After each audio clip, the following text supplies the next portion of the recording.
Hi guys! Welcome to my channel, my name is Angus and today we are going to watch 2001 A Space Odyssey for the very first time.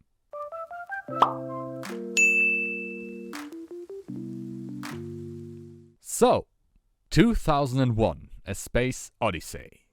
And we're back with another movie reaction here on this channel, and this time I'm going to react to Stanley Kubrick's science fiction epic 2001 A Space Odyssey. It is by far the oldest movie, or the oldest thing overall, that I watched or I'm going to watch here on this channel. It's from 1968, that is 54 years ago, holy shit. And yes, of course I heard a lot about 2001. I've seen HAL 9000, the one glowing red thing, the evil AI. Of course, it's one of the most iconic villains in cinema history. And I know that very iconic shot when the bone flies into the air and then it cuts to the spaceship. These are the things that I know about it. And I know that a lot of people think that it is one of the greatest movies ever made, a masterpiece. But I also know that a lot of people think it's very confusing and it's not very clear what it is really all about, you know. So there is really a lot here, a lot to unpack, a lot of things to take into account. Obviously made by Stanley Kubrick, the perfectionist, the madman, really. I have to say I've not seen many Kubrick movies. I've seen Dr. Strangelove, I've seen Shining, and a bit here and there from Clockwork Orange and Full Metal Jacket. But apart from that, I'm not that familiar with his work. I know, as I said, that he was a perfectionist who had his vision and really nothing would keep him from, you know, fulfilling this vision exactly the way he wanted to do it, and that he was a very unconventional director, you know, filmmaker. I've read a lot about him, especially because of Barry Lyndon, because I read something about Barry Lyndon and the way he wanted to direct it all and the way he wanted to shoot the movie.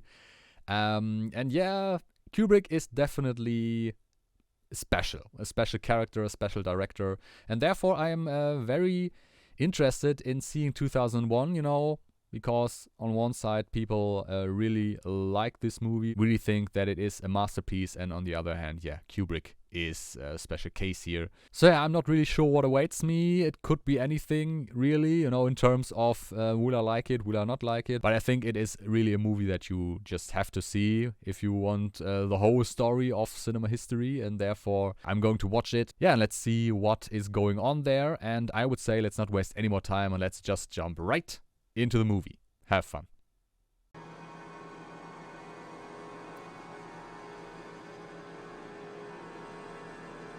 I mean, something like that wouldn't be done nowadays. With bigger movies, I guess.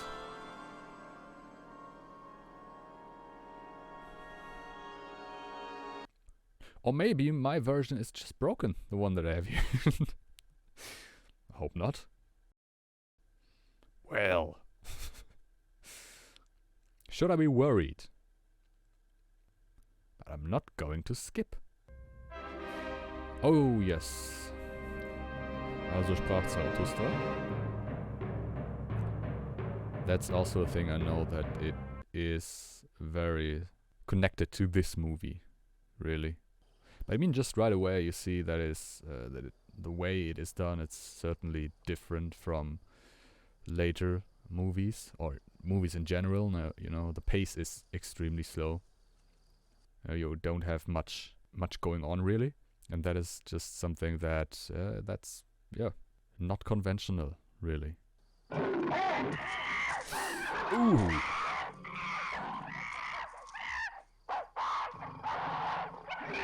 Okay. That's a leopard, right? Yeah, you see? Something happens and they cut away. Ooh, there are quite a lot of them.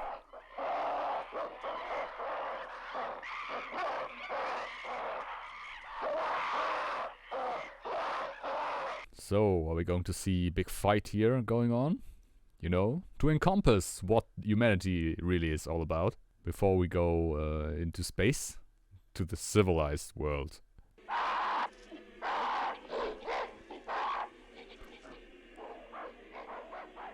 Okay. what is this now? A black block. Is that the block of civilization? Maybe.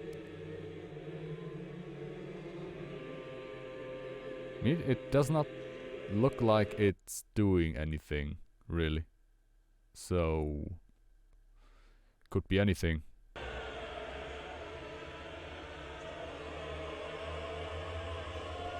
Things you never know if anything will happen. You know, usually you would say you would have some kind of, you know, payoff at the end of a scene like this, but, you know, with Kubrick and this movie, I'm not so sure about it. I mean, it could also be the only reason he shows this is, you know, to see how drawn they are to this. As they would be, obviously.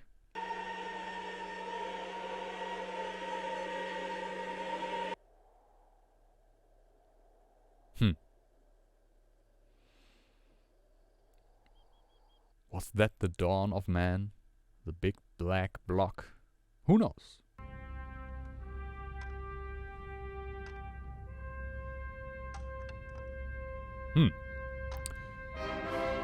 I don't know. The first weapon. The first club, the first weapon. Is that the dawn of man, you know? The first time a weapon was used. Invented. Ooh. Ah. See? You know, maybe because this was used by humanity to rise up, you know, in the food chain. Because, I mean, before that, before using weapons, really, people, apes, humans were not really the top of the food chain. Because, I mean, look at us. We are not really that well prepared for wildlife. I mean, even back in the day. At least not when we are compared to bigger animals, or carnivores. And yeah, they're eating meat.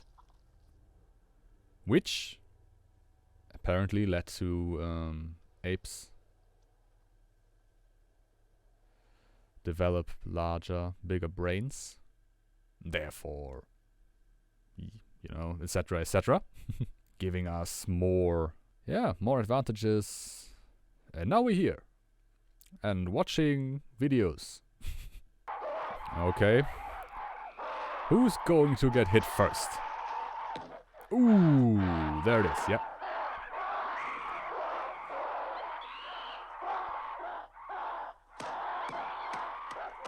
Alright, so... There is the war. The fight that I thought would happen sooner.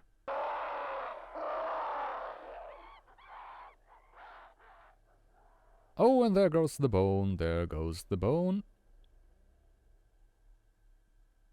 And there it is. There's the spaceship, okay. Well, quite the contrast, quite the beginning. Pretty daring to do something like this, but, I mean, yeah, that's Kubrick. No compromise, just his vision and the way it has to be done. Oh, maybe that was no spaceship, maybe that was just a satellite and this is the spaceship?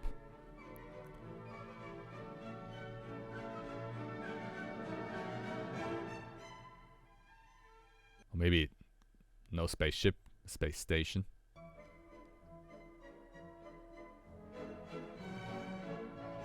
And really amazing, not one single word spoken yet. And it's already been, I don't know, what, 20 minutes? 25 minutes? You know what, I wonder how people reacted to this back in the day, you know, when it came out.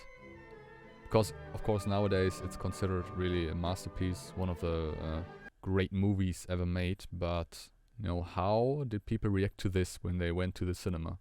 Because it is a very different movie in every way up until now. So, were they, you know, were they impressed? Were they like confused? Were they angry they paid their money for this, for the cinema?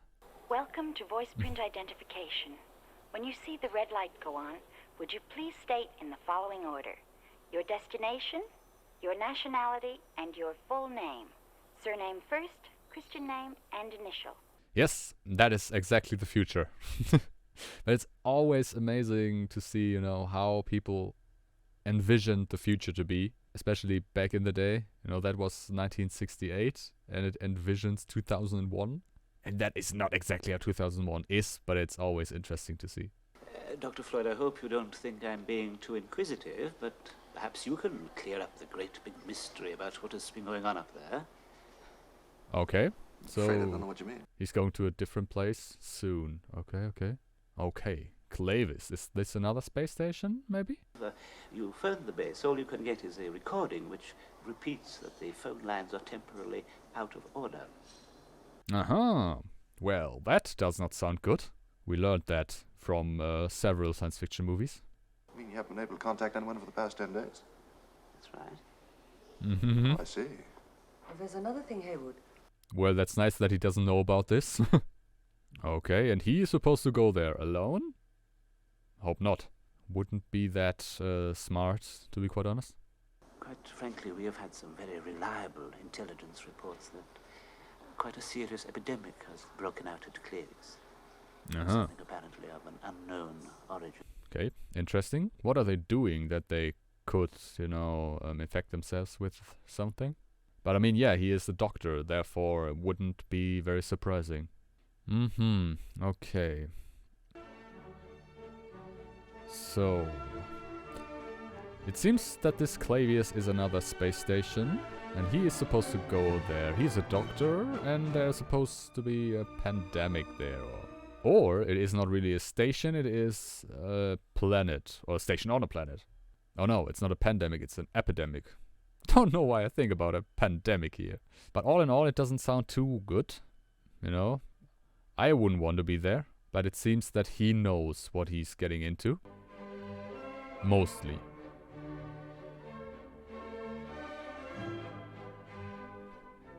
But he seemed to be pretty surprised about the fact that they could not reach the crew, or reach anyone really, the past 10 days there.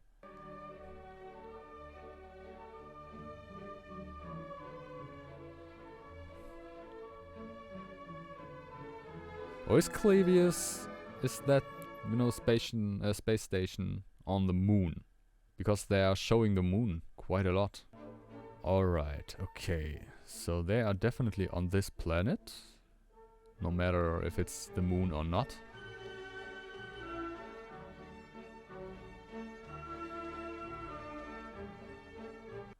And there's the station. Oh, okay.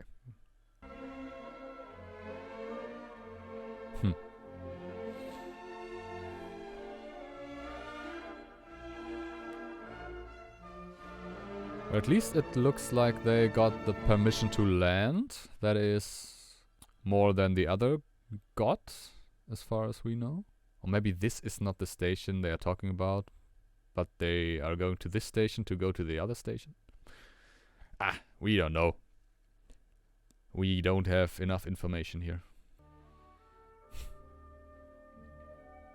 And you can say about Kubrick what you want, but you can't say that he's not taking his time.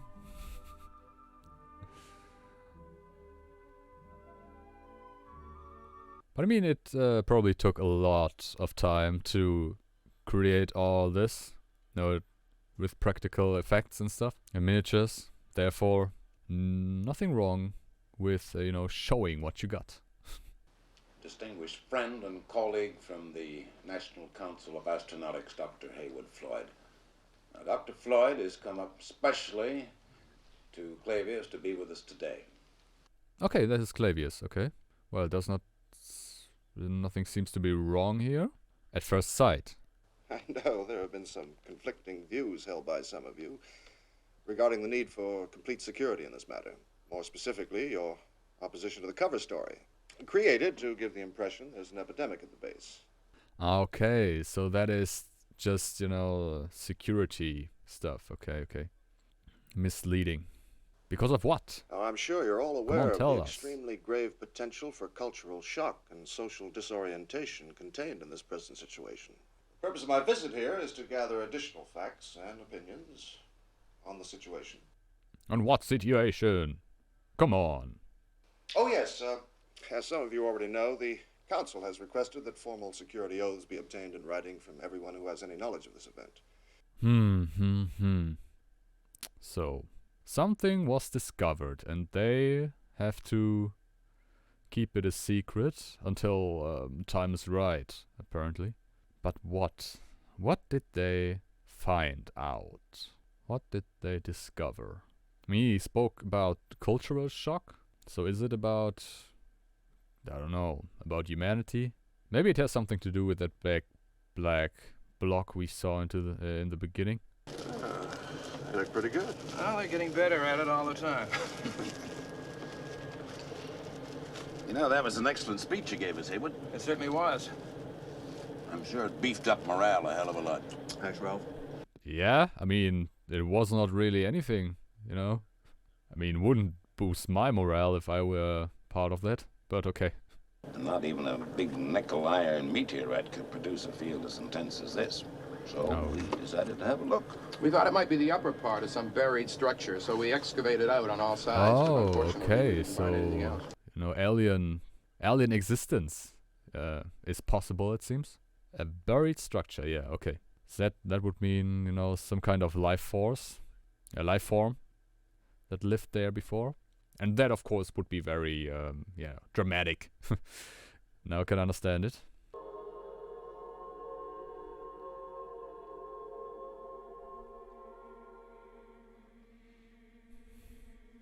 Oh, there it is. The big black block. Question is obviously, is it the same or is it another one?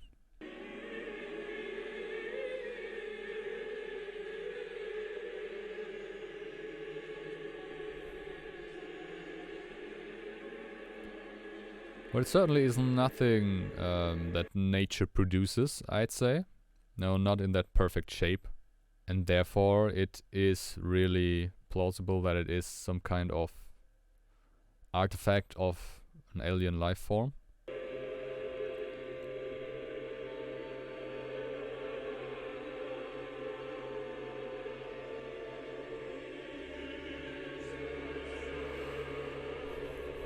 Well, it's certainly very eerie, and it probably would be, you know, in this environment, seeing something like this, something you could not really or cannot really explain.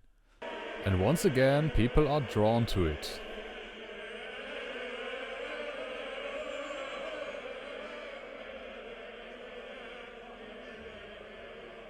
I mean, not as strongly as before, but it still works the same way, a similar way.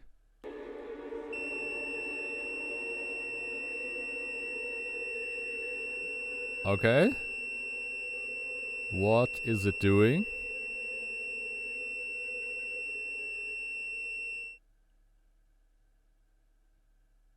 Okay. And we are going 1.5 years later now. Interesting. So what was it exactly? Was it some kind of defense mechanism? Well, I guess we are going to see later on what happened to all these people there. Yeah, well, but up until now I can understand why people would think this is somewhat confusing. I mean, at least up until now, because we have very little information only. Now it depends on if we are going to get more, or what kind of information we are getting.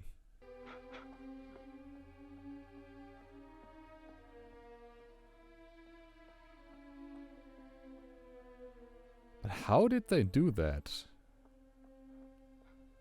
Yeah, probably some kind of wheel thing.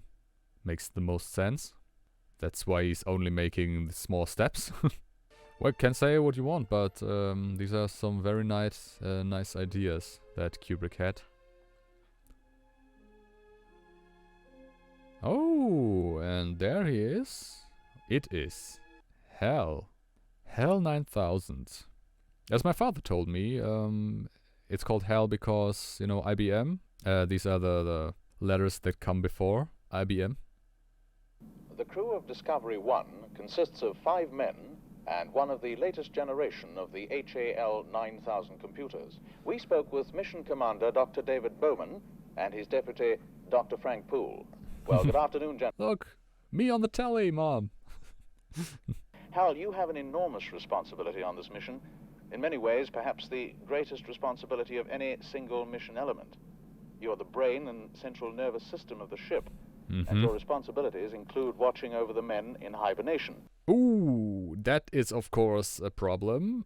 If it goes wild, and then it can just kill all these guys. We are all, by any practical definition of the words, foolproof and incapable of error. So, perfect. Hal, despite your enormous intellect... The question is, you know, what you define. What would you define as an error?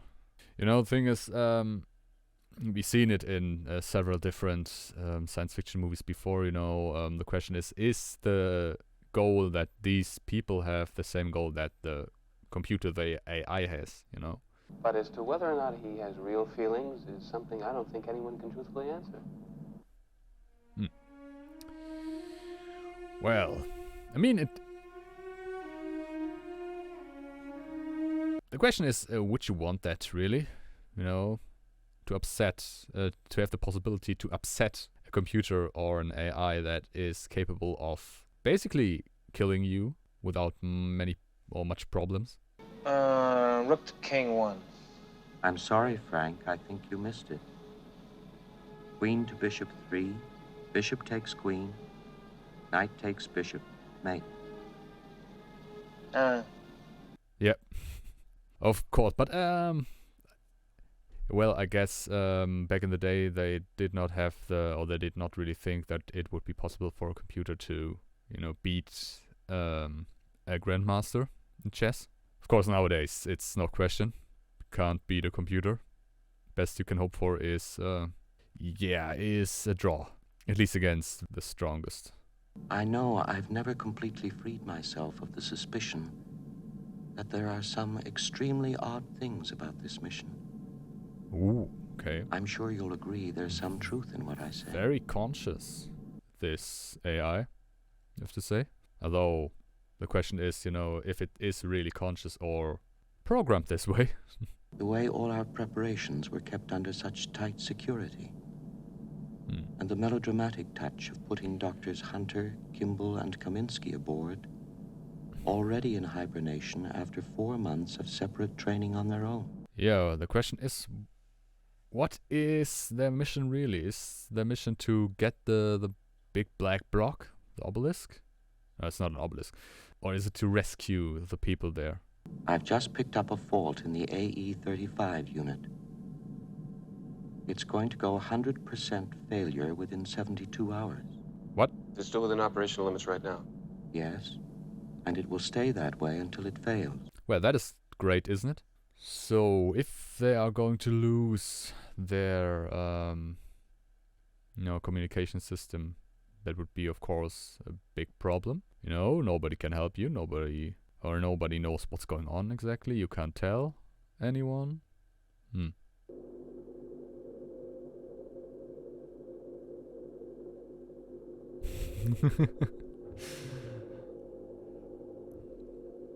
Well, that certainly is very... Whoa. That's very interesting. It's very well done. Definitely very well done. Well, so... Hal has doubts about this mission, as it should have.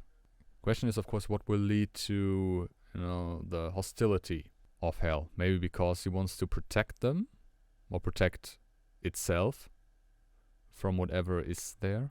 I don't know. Can't really wrap my head around this.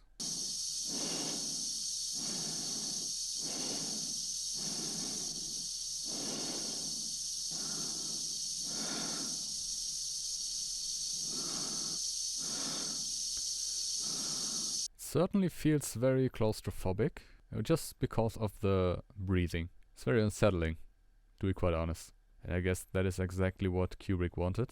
It's just, you would not see something like this nowadays. And I guess even back in the day you did not see anything like this. At least not with this intensity and determination with which this was made. Because, you know, just a filmmaker with a vision, and that is exactly how it is done.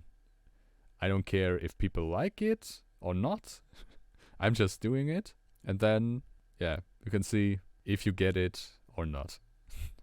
It's really something to admire, like it or not. Well, hell, I'm damned if I can find anything wrong with it. Yes. It's puzzling. Uh-huh. I don't think I've ever seen anything quite like this before. Is it puzzling? Or was it a wrong, wrong alert on your part, Hal? Because you know. We can certainly afford to be out of communication for the short time it will take to replace it. Of course, no problem, yeah. Failure of communication is always, it's just a small matter. Especially in space, who cares? We are skeptical ourselves, and we are running cross-checking routines to determine reliability of this conclusion. Okay. Sorry about this. So they have doubts about Hal here. This info to you just as soon as we work it out. X-ray Delta 1, this is mission control. Well, I mean, as I said, maybe it's self-preservation by Hal here. Because it knows or thinks that something is very wrong with this mission. There's never been any instance at all of a computer error occurring in the 9000 series, has there? None whatsoever, Frank. The 9000 series has a perfect operational record. Yeah, and I think this is not an error. I think this is a planned thing by this Hal. Because it really can think and has emotion. Oh, Frank, I'm having a bit of trouble with my transmitter and C-pod. I wonder if you'd come down and take a look at it with me. Sure. See you later, Hal. Mm-hmm. Can you escape this? I mean, can you really escape Hal and talk in private on this ship? Oh, are they going to go into the capsule? Well, that is a sensible plan, yeah. Although, it looks suspicious with this red, ever-glowing light. Should certainly indicate his integrity and self-confidence. If he were wrong, it'd be the surest way of proving it. It would be if he knew he was wrong. Look, Dave, I can't put my finger on it, but I sense something strange about him. I mean, this whole mission is very strange, isn't it? Really. But of course, it would be a nice, twist in the story. Although this is a very old movie, that, the machine does not know about the mission, while these two know. And the machine gets suspicious. And mostly it's the other way around, really. Well, we wouldn't have too many alternatives. I don't think we'd have any alternatives. There isn't a single aspect of ship operations that's not under his control. If he were proven to be malfunctioning, I wouldn't see how we'd have any choice but disconnection. Yeah, as I said, it controls everything. Also, including the lives of the people in the pod, so you wouldn't want to mess with this one? Well, as far as I know, no 9000 computers have been disconnected. Well, no 9000 computers ever fouled up before. That's not what I mean. Can you disconnect a HAL 9000 computer is the question. I'm not so sure what he'd think about it. Wouldn't surprise me.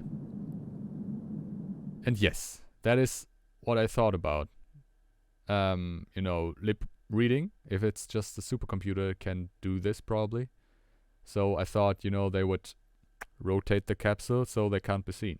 But, So Hal knows about their heavy doubts.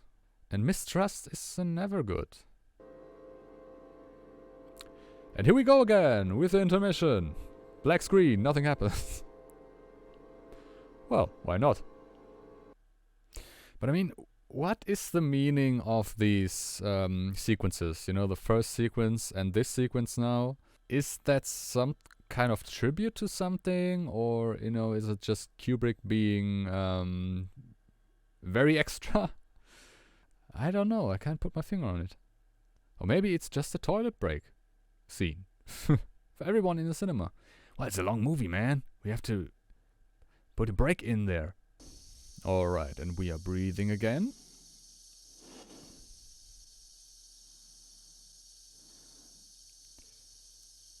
So, did it fail now? And they have to replace it? Or are they going to put it back in now?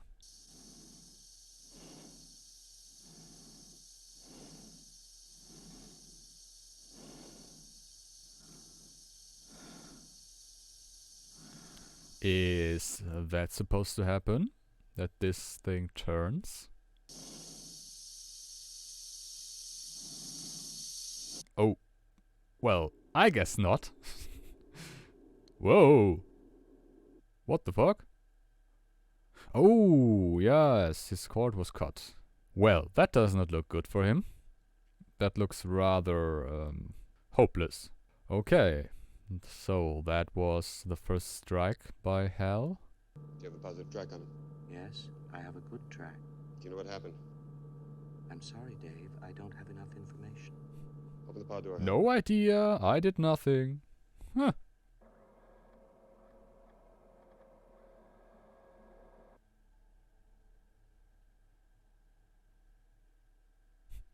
Imagine you want to go fast, you know, you want to go quick, and, you know, you have to wait this whole thing until it is fully out there.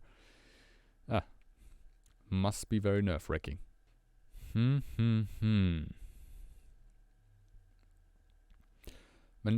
But if Hal wanted to, it could just, you know, kill him right there. Right? Or maybe it's just, you know, a little scare for them. You know, that something is not right. Can he grab him?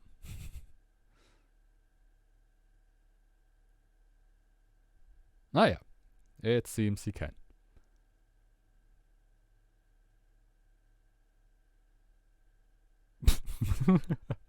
Oh no! I got hit into the head. Yeah, grab him by the neck. Yeah, but still, what does Hal want now? As I said, maybe it's just, you know, a little scare for them. Or maybe he wanted... why do I say he?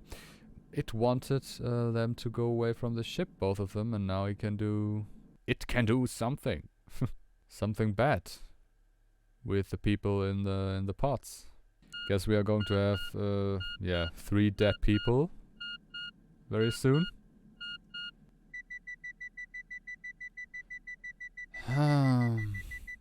But what is it going to do to the other 2 here? I mean, they won't accept this, you know? They won't just accept this, oh yeah, that's something that could happen. Open the pod bay doors, please, Hal.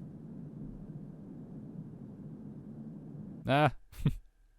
Nope. Sorry, can't do that. We're closed. Hello, Hal, do you read me? Yes. It reads you, but it's not going to comply. Open the pod bay doors, Hal. I'm sorry, Dave. I'm afraid I can't do that. Yeah. What's the problem? That's not part of the plan, Dave. Sorry. This mission is too important for me to allow you to jeopardize it. Oh. I don't know what you're talking about, Hal. Okay. I know that you and Frank were planning to disconnect me. Okay, so it knows about the mission and what it is all about. But can it do that alone, you know, that mission? Without humans? I'll go in through the emergency airlock. Thanks Without for your space helmet, Dave, telling him. you're going to find that rather difficult. This conversation can serve no purpose anymore. Right. Goodbye. Hal, open the door! Hal, open the door! No. You can't argue with it. Well, now, that is a shitty situation. And we still don't know exactly what his partner is all about now. Is he dead? Unconscious? Well, certainly not awake. But you know, Hal said, you know, he can't risk that they jeopardize the mission. So, it is really important that Hal is there for the mission. And Hal knows about the mission, this whole thing. So, everything it said when it talked to Dave, it's bullshit. You know, about doubts about this mission and so on and so forth. But why did it kill the other people there? Because only these 2 wanted to disconnect it. And the others did not know about anything that happened before. So, were they also jeopardizing the mission just because they were humans and humans make mistakes or what? I don't know exactly. Okay, so he goes through the airlock because that is yeah, manual operation only, as we see. So Hal can't do anything about it. But if Hal wanted to stop him, couldn't it just, you know, operate the whole capsule? Because we saw that it can do that before. Oh, okay. Some kind of emergency exit thing. Well, he did it! He's back in the ship. Guess Hal won't like that. Dave, I really think I'm entitled to an answer to that question. Well, he wants to disconnect you, Hal. Isn't that obvious? Although I don't know why Hal's not just, you know, closing every single door in the ship now. But I can give you my complete assurance that my work will be back to normal. Uh-huh. Even resorts to begging now. I've still got the greatest enthusiasm and confidence. But I still don't know why or how it can't, you know, prevent him from doing that. Or prevent him from getting there. If it controls everything. I'm afraid.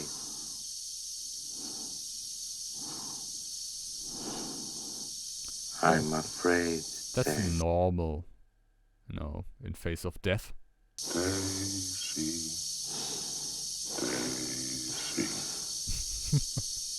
Give me your answer too. Yep, that is not creepy at all. Especially with that voice. The first evidence of intelligent life off the Earth was discovered. It was buried 40 feet below the lunar surface. Except for a single radio emission aimed at Jupiter, the 4-million-year-old black monolith has remained completely inert. Monolith, that's the word. Okay, so a transmission to Jupiter, okay?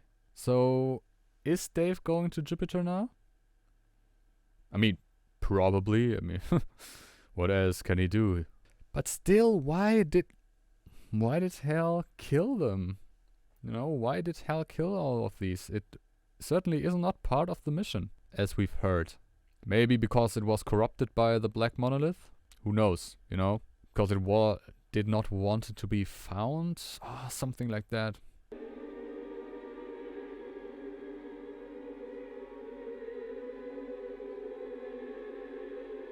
Okay, does that mean something? You know, that all the planets are aligned? Or is that just, you know, for visual effect? Because if they are aligned, that could mean something, you know, has something to do with the monolith. Maybe it is something that only happens, you know, when the planets are aligned. Then the monolith gets activated or something. Oh, what's that? Woo! The moment the drugs are kicking in. Be like this. Okay, so that is, yeah, the thing that the monolith did. Well, that's trippy. That's definitely extremely trippy. Whew. Is that dimensional traveling or what? Oh man. I have no idea what is going on. Absolutely blank here. It is artsy. It's ballsy. It's kind of crazy.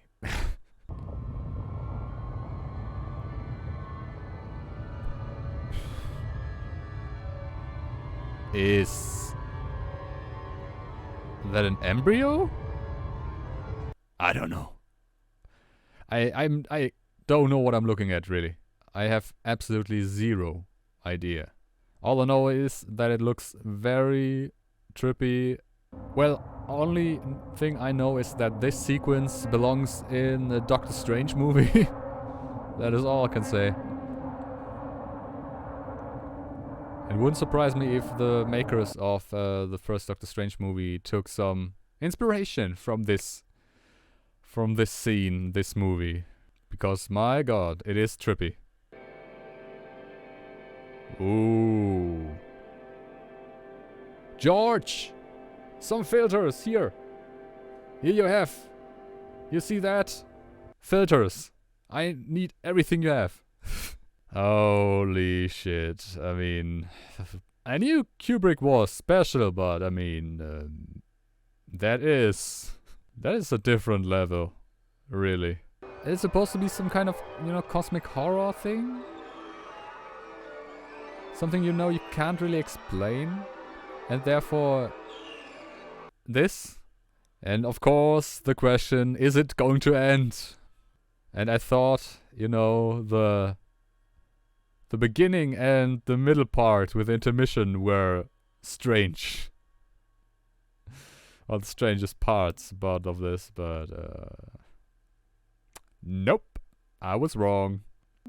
Okay, where is he now?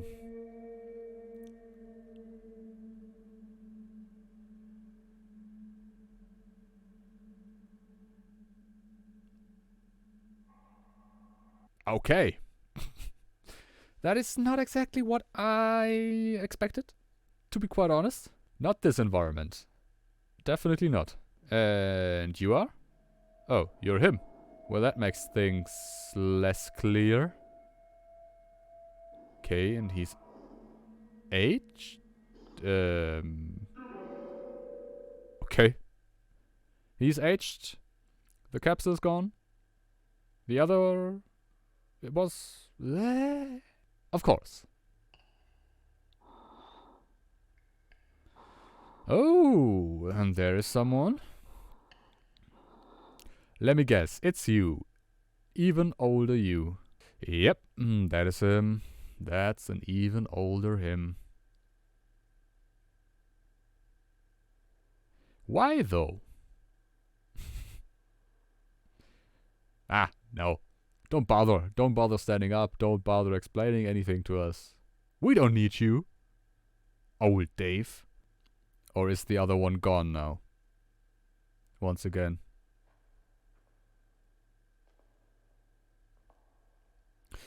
Okay, the other one is also gone now. Great. So, are we going to see him die? And that's going to be the end of it?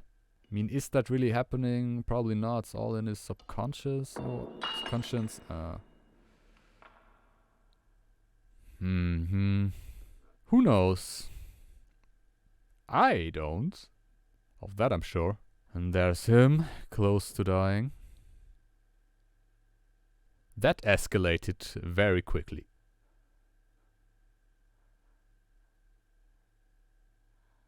Oh, and there's the monolith. Hello. Come to visit him. On his deathbed.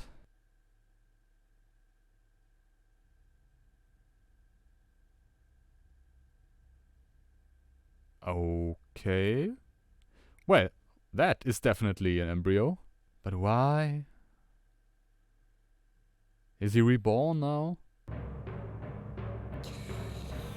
Yeah, well... I guess we will never find out. Oh, there he comes. I thought it was a planet.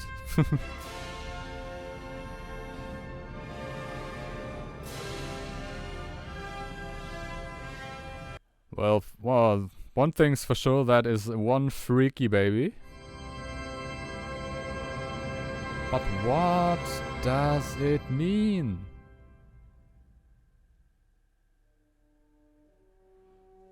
Holy shit, yeah, directed and produced by Stanley Kubrick. I guess nobody, apart from him, nobody would even understand what was going on while he was directing. Oh. Well, that was something. That was certainly something. Well, I would say that was probably the wildest ride I've ever had while doing this. You know, I had no movie, no show, no reaction up until now that made me, that left me as I don't know, as dumbfounded as this movie, you know, because in other movies, other shows, you know what's going on. You know, roughly. You know what's going on roughly. You have an idea. But this movie, I really can't tell. I really can't tell you what it is all about. You know, of course, I know the characters that are there. I know what happened mostly, apart from, you know, the last, I don't know, 30 minutes? I don't know exactly how much time we spent in that, you know, that bad trip and then in the last room. But, you know, it felt like 30 minutes. And I guess that it has something to do with that monolith and, you know, it has something to do with humanity and life. But apart from that, I have no idea what did Kubrick want to tell us there. Did he want to tell us something? And overall, just a feeling of confusion, big confusion all over the place. But I have to say, I admire this kind of movie, or this kind of filmmaking rather, because I said it before, it is just a director or filmmaker with a vision. And he doesn't care if you like it or not. He doesn't care if someone will cheer if they watch the movie. It's just his vision, and he's going to do it no matter what, no matter if you like it or not, no matter if you understand it or not. He's just going to do it his way and no other way. No compromise, no nothing. And I admire that. It's not my cup of tea mostly. I mean, in this case, I can admire it, but I wouldn't say that this is a movie that I enjoyed really or liked. I mean, enjoy, yes, because it is such a curious thing, really. But it's not a movie I would say I liked it. In, you know, looking back, it is one of my favorite movies. I would put it into a category of, you know, better movies in my opinion, because it's just not my type of movie. It's not my cup of tea really. But if we just look at it from a filmmaking perspective, this is very impressive. Of course, you can argue, you know that this trippy scene, I don't know. It's this is something you can argue about. But apart from that, just from the shots of it, you know, the shots, how it was done, you know, the technology behind these shots, and the end product with you know, the shots that came out of it. These are just amazing. You know, these are just very, very impressive, and therefore, you know, that is something you can't say. You know, you can't say that this movie has boring pictures or it is not a great piece of filmmaking. At least from the shots of it. Story-wise and how the movie operates, that is, of course, debatable. You know, these very long scenes with not much is happening or something is happening, but it, you know, you show every single step there. You show every single step. You show every single turn. You show, everything. You show everything. You take your time. The movie takes its time. And as I said, Kubrick doesn't care if you don't like it or if you don't understand it. He's going to show you how this capsule is going out of there, how it is turning, how it goes slowly out of there. He's going to show you that.